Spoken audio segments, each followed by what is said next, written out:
What's up, internet? Camaro Fan 71 here in my 2015 Ford Mustang EcoBoost. I was kind of bored and thought I would make a little video talking about something I see come up a lot when any discussion related to the pony cars, American pony cars, happens, and that is visibility. You see everyone say, oh, I could never buy a Camaro, the visibility is terrible. I'd rather have the Mustang, at least you can see out of it. And that's always confused me a bit.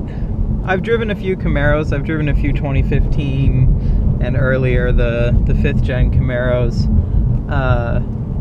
I'm pretty familiar with them, and I had a Dodge Challenger as a rental car for a weekend last year, and obviously I own a Mustang. So I think I have a pretty good grasp of visibility in these cars, and every time I see the complaints about the Camaro, I get it. The Camaro's visibility is not great. The windshield's not very tall, the belt line is really high, and the rear visibility sucks. But what really throws me off is these visibility discussions seem to always turn to, well, at least the Mustang has good visibility. And I always just think, not really. I don't really know what people are talking about. The visibility's not bad, but it's not really that good either. So what I thought I'd do is take a little drive with the GoPro on my head and try to illustrate what I mean by the visibility not being very good. And it's gonna be tough to really illustrate because the camera is up here on top of my head. So I'm sitting a few inches below the point of view of the camera. Keep in mind too, I'm short, I'm 5'8", I'm not really a tall person. I do sit with the seat fairly low in the car, it's bottomed out. So maybe my opinion of the visibility in the Mustang is a little skewed because my point of view is not as high as a lot of people. But looking straight ahead, I'll give you that. The visibility straight ahead is pretty decent. The windshield is reasonable, but I think what people sort of miss when they talk about this is, while it's not bad, it's still not a big viewing area. So my hand, I don't have very big hands because I'm not a very big person, but that's about where we're at as far as space between the steering wheel and the upper windshield is pretty much doing a whatever you call this sign. And that's okay, because how often do you really need to look up? The only thing you're looking up at are traffic lights, and from this point of view, you've got the windshield is far enough back that you can see them most of the time. But where it starts to go downhill is when you start talking about things that you actually need to see out the front, which is the front of the car. When you're parking or you're in a parking lot or a tight area, that's where even the Mustang is terrible because the hood is enormous. When you look out the front of a Ford Mustang, all you see is hood. And not only do you see hood, but Ford didn't do the car any favors because it's got these little ridges. They look great from the outside, but all they're doing is really obstructing your visibility even more. It's really hard to know where the front of the car is.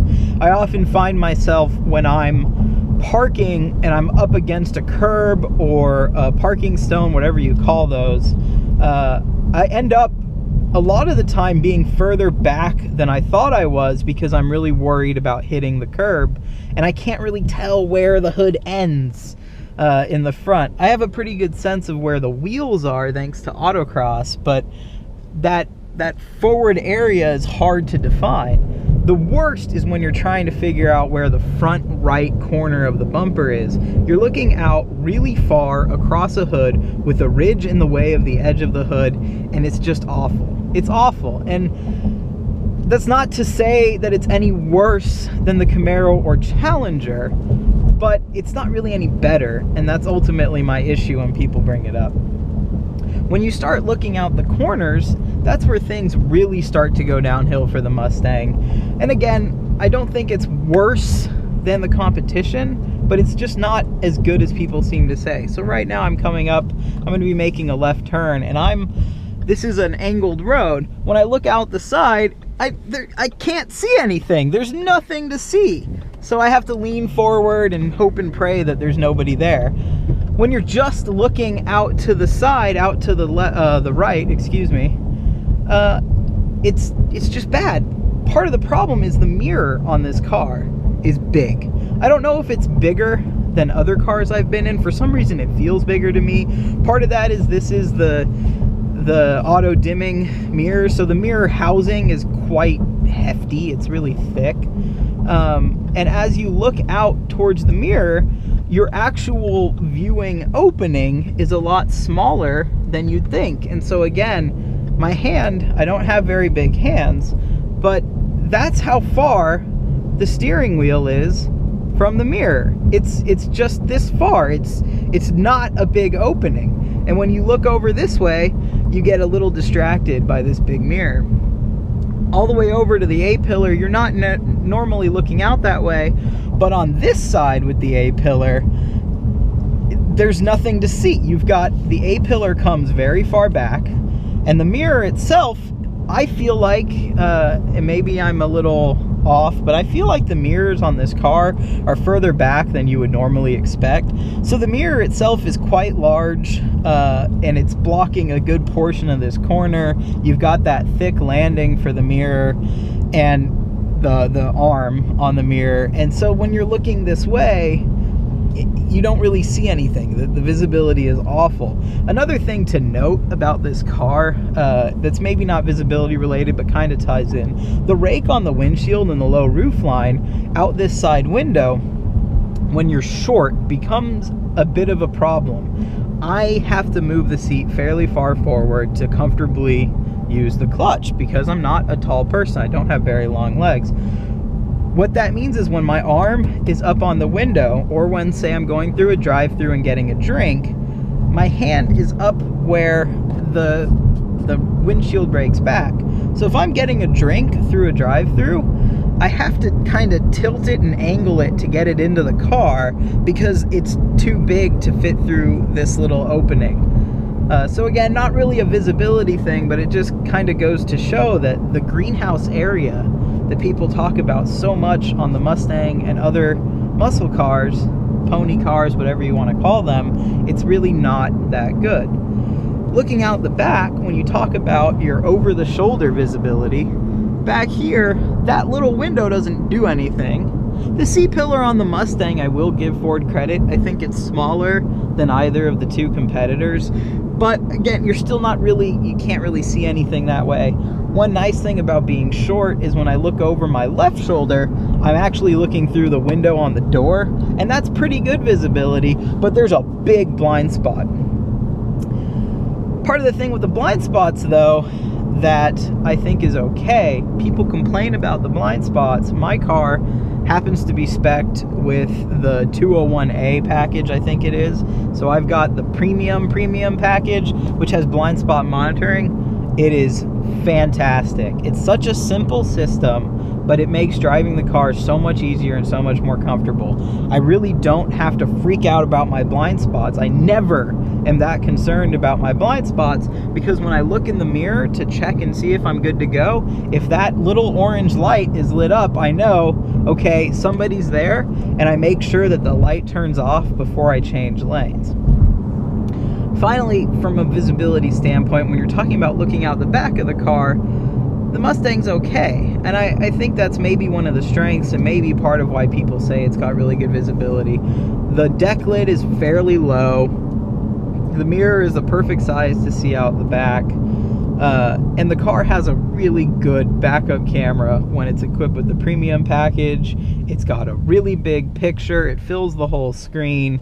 It's got the guiding bars that move as you turn the steering wheel. It's got a little diagram of the car showing how close you are to objects at 3 different angles in the back. And another thing that comes with the the premium pack is, for lack of a better term. The upgrade on top of just the premium package is cross traffic alert. It's kind of an annoying system at times, but what it does is when you're backing out, when you're in reverse, if a car is coming from either direction, the backup sensors themselves will beep in the corner that they're coming from. This little center display will say vehicle coming from either the left or the right, and then you know somebody's coming, so you can't see over the corners. The visibility is awful, but in the very least, you've got a warning. So I hope that this has been at least moderately interesting, and I really hope that I've cleared the water a bit on my opinion of the visibility in this car. I certainly don't think it's bad, and part of it, in my mind, it comes down to part of the reason we as car enthusiasts like sports cars is because they're all about the drive. They're about having fun and enjoying driving the car, and I think that part of that experience, part of what makes them special, are the compromises. The baggage capacity is terrible. I really can never drive my car to lunch when coworkers want to go out for lunch because nobody wants to sit in the back seat of a Mustang. You know, the ground clearance is okay in the Mustang. It's pretty good because I'm not lowered, but even then I still have to give a little bit more consideration than I would have in my previous Chevy Sonic when I'm going in and out of parking lots, and the visibility is not great, and that's part of the fun. As far as the other two cars are concerned, I haven't driven a Camaro in a while. I will say that. I remember the last time I drove it, you do feel like you're sitting lower in the car, I think, than you do in the Mustang, but I never found the visibility to be a problem. It was just constricted. In the Challenger, the over the corner, when you're looking for your blind spots, was awful. I can't even begin to describe how hysterically bad that visibility was. It was so bad that I would find myself looking over my shoulder to check and see if somebody was there, and I would just laugh.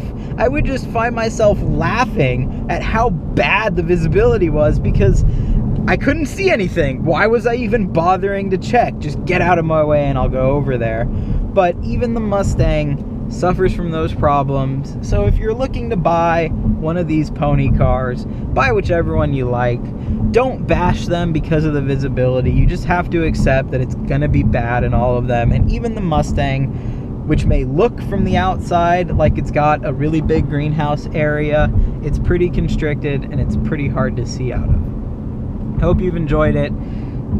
If I get enough attention on this video, or if there's anything you'd like to see me talk about with my 2015 Mustang, let me know in the comments and I'll try to make another video. Have a nice day.